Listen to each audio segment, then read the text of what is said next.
দেখেছি। সাজ্জাদ হোসেনের লেখা হিমু এখন কোন দিকে যাবে এই বইটি বইমেলায় নতুন, এবারই সফা প্রকাশনীতে এসেছে। নন্দিত কথা সাহিত্যিক হুমায়ুন আহমেদের লেখা এই চরিত্রটি নিয়ে একটা ফ্যান ফিকশন বের করেছেন সাজ্জাদ হোসেন ভাই। হতে পারে এটি একটি প্রথম ফ্যান ফিকশন। দ্বিতীয় যে নতুন বই সফা প্রকাশনীতে এসেছে এবারের বইমেলায় সেটি হলো তোমাকেই যায় বলা। নাসিদ ফরহাদের লেখা এই কাব্যগ্রন্থটির মোট পৃষ্ঠা হচ্ছে ৮০। যাদের কবিতা পছন্দ তারা চাইলে দেখতে পারেন। আর এসেছে সারা ফাইরুজের লেখা এই বইটি। দেখুন, সফা প্রকাশনী যে শুধুমাত্র ক্লাসিক বইগুলো নিয়ে কাজ করছে বিষয়টা এরকম না, তাদের থ্রিলার জনরার মধ্যেও অনেক সুন্দর সুন্দর বই আছে।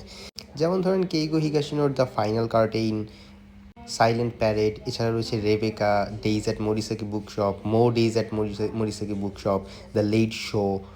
আর মৌলিক লেখা বলতে গডফাদার বইটি রয়েছে। এছাড়া The Alchemist, The Amazon Code, The Reversal, এই বইগুলো তো রয়েছেই। আমিনুল ইসলামের লেখা এই গডফাদার বইটি দেখতে পারেন চাইলে। মেইনলি গডফাদার বইটা একটা সিরিজের সেকেন্ড বই। প্রথম বই হচ্ছে বাটারফ্লাই ইফেক্ট। নাম শুনেই বুঝতে পারছেন যে এখানে বাটারফ্লাই ইফেক্টের মতোই একটা খুনের পরবর্তীতে পরপর কয়েকটা খুন হবে। আর গডফাদার বইয়ের মূল কাহিনীটা স্পয়লার দিতে চাচ্ছি না, এইটাও একই রকমই মাফিয়া সাম্রাজ্য নিয়ে বেশ আলোচনা করা হয়েছে।